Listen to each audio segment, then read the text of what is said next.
L'actualité du renard bleu. Un article, une réaction pour aiguiser l'esprit critique. C'est sûr que jouer, c'est devenu un luxe. L'augmentation du prix de la PS5 est plus inquiétante qu'on ne le pense. C'est un article dans JDG par Arthur Nicole. Alors JDG, c'est pas pour le joueur du grenier, c'est pour le journal du geek pour information. Ce changement de tarif soudain n'est pas seulement frustrant, mais apparaît également comme un mauvais présage pour l'industrie vidéoludique.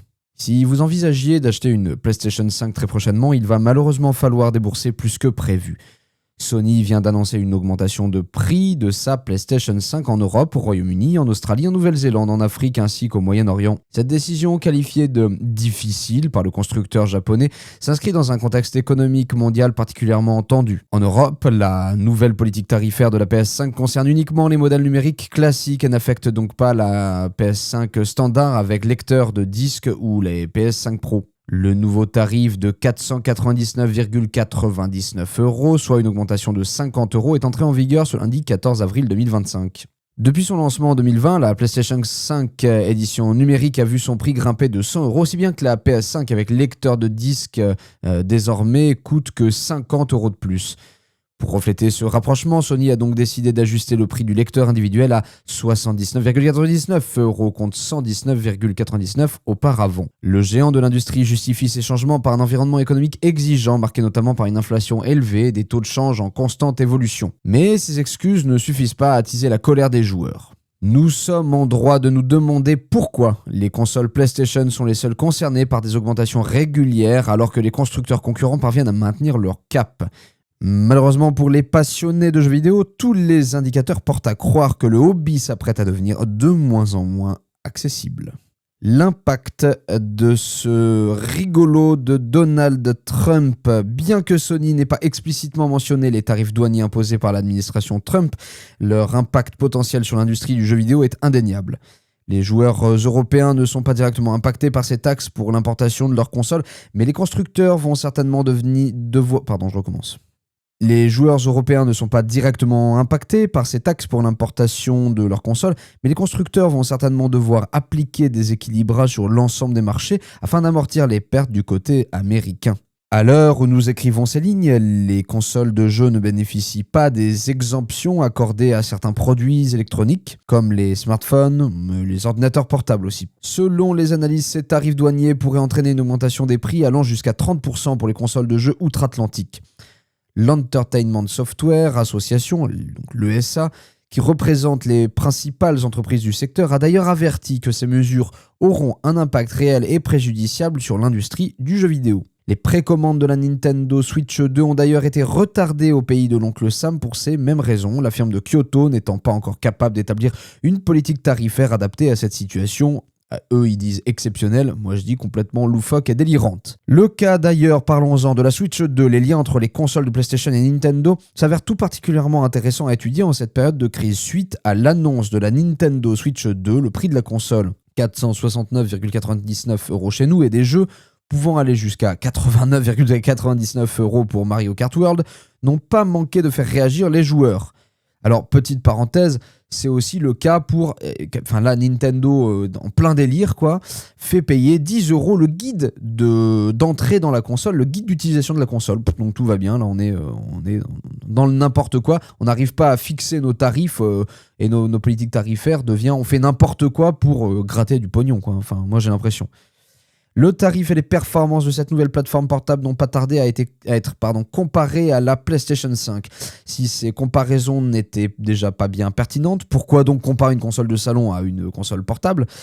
Elles le sont encore moins aujourd'hui. La PS5 digitale coûte désormais plus cher que la Switch 2, qui peut quant à elle lire des jeux physiques sans l'ajout d'un lecteur à 80 €. Inutile de jouer au concours du plus gros processeur, car ce n'est pas ce qui mérite d'être relevé ici. Je suis bien d'accord avec ce journaliste et du journal du geek. S'il y a bien une chose que l'augmentation tarifaire appliquée soudainement à la PlayStation 5 digitale ainsi que les prix pratiqués sur l'écosystème Nintendo Switch 2 nous permettent de comprendre, c'est que l'industrie vidéoludique est à l'aube de changements sans précédent. Après les licenciements à répétition, entre autres coupes budgétaires, les grands studios et constructeurs commencent à s'attaquer à leur prochaine source de revenus, nos portefeuilles. La Nintendo Switch 2 est la première console à se lancer sur un marché si fragilisé, tandis que l'économie mondiale ne cesse également de s'empirer. Les prix de vente de la PS5 et de Mario Kart ne sont pas seulement frustrants, mais reflètent très certainement une nouvelle norme que l'industrie cherche à nous imposer. Les précommandes de la Switch 2 sont en train de battre des records d'après les revendeurs, de quoi laisser présager que les nouveaux prix appliqués par Sony ne repousseront pas les joueurs non plus. Xbox sera-t-il le prochain à suivre ? Alors ça d'ailleurs c'est une vraie question. Est-ce que Xbox va suivre dans cette lignée ou est-ce que vous savez un peu à la manière pour les cartes graphiques de AMD, Xbox va jouer la carte de nous on est accessible avec des consoles très performantes et donc ils vont plutôt espérer faire beaucoup de volume, en tout cas plus de volume que la PlayStation. Bon, sachant que la Switch 2, si ça semble pas décourager, mais c'est comme cette idée que là il va y avoir certainement GTA 6 de vendu à $100 qui est du jamais vu quoi. Enfin c'est très cher pour un jeu vidéo. Ouais, tout tend à devenir beaucoup plus cher et je suis bien d'accord, je trouve que c'est d'ailleurs un article assez bien écrit, voilà. Je pense que c'est un sport, un hobby, un loisir et un art, une culture, voilà, le jeu de vidéo, qui va être accessible qu'aux plus fortunés ou en tout cas en faisant des choix. Mais malheureusement, quand on est de revenus modestes, le choix, si c'est entre manger correctement et équilibré, voire même avec des aliments issus de l'agriculture biologique et acheter une PS5 ou une Switch 2, voire une PS5 et une Switch 2 parce qu'il faut que les enfants aient aussi leur console. Bon, enfin, vous voyez le truc, ça c'est toujours un peu désolant et en même temps, je critique absolument pas des gens qui voudraient acheter une console pour accéder à cette culture-là, pour accéder à cet art, pour accéder à ce divertissement populaire, quoi. Donc, moi, le sujet, pour moi, il n'est pas là. J'ai quand même l'impression que... Alors, on parle de l'économie mondiale. Ok, les tarifs douaniers aux États-Unis, c'est complètement délirant. Mais bon, alors après, c'est sûr que si vous voulez, les constructeurs de consoles qui ont déjà du mal, des fois, en tout cas en lancement de console, à joindre les deux bouts, se priver du marché américain, ça paraît très compliqué. Mais enfin, nous payer, tous les autres pays du monde payer pour ces satanés américains, surtout pour des politiques complètement extravagantes et délétères d'un personnage odieux, insupportable, qui a décidé de tarifs douaniers complètement injustifiés et voilà, en tout cas par l'OMC, quoi. Hein. Ouais, ça fait chier, quoi. Ça fait juste chier. Bon, il y a une chose qui est sûre, c'est que je suis pas tout à fait d'accord avec tout ce que raconte Monseigneur Jancovici, mais enfin, je pense qu'il a raison sur un point. C'est que vu qu'on va quand même vers l'amenuisement des ressources pétrolières, évidemment, puisqu'on a passé le pic d'Uber et donc on va dire le pic de ressources, on est plutôt là en train de pomper, si vous voulez, dans les dernières nappes de pétrole. On en découvre moins qu'on en consomme. Donc, avec un amenuisement des ressources, avec des ressources électriques de plus en plus onéreuses, avec l'eau qui va venir à manquer, bon, toutes ces choses-là font que, évidemment, les nouvelles consoles vont devenir très chères. Les jeux vont certainement augmenter aussi, bien que pour le moment la concurrence se tasse tout ça, et que le dématérialisé c'est peut-être encore un peu plus simple pour le moment. Mais ce qui est sûr, c'est que voilà, le matériel, on le voit avec les cartes graphiques qui n'ont jamais redescendu leurs tarifs en réalité. On a vu à partir des séries 3000 une explosion tarifaire délirante, avec certainement des industriels d'ailleurs qui maintiennent, et donc bien avant les tarifs douaniers des États-Unis, qui maintiennent des stocks peu disponibles pour pouvoir augmenter les tarifs. Bref, l'inflation, ça se travaille aussi pour certaines branches, certaines activités, certaines industries. Donc, je me fais pas de soucis pour Nintendo qui va continuer d'être... pour les actionnaires de Nintendo qui vont continuer d'être richissimes. Pareil pour Sony, pareil pour donc ces constructeurs de consoles, pour Microsoft par exemple. Je m'inquiète pour...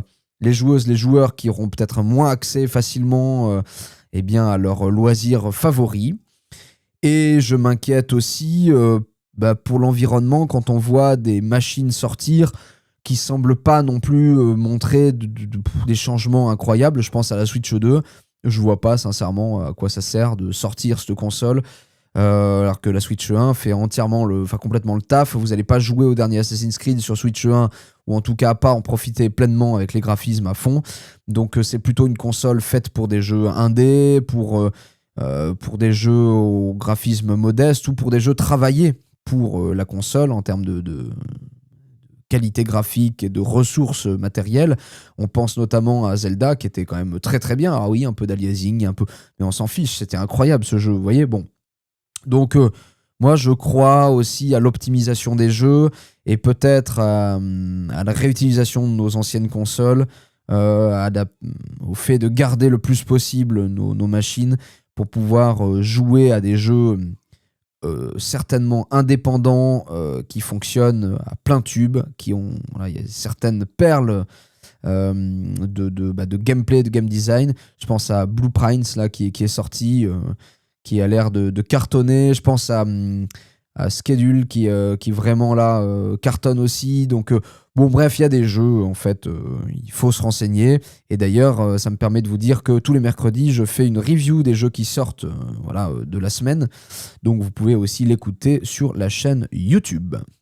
Dites-moi ce que vous pensez de cette information en commentaire. N'hésitez pas à vous abonner, à cliquer sur like pour faire remonter la vidéo dans l'algorithme YouTube, parce que l'algorithme, c'est la guerre. Et puis, il me reste à vous dire à demain.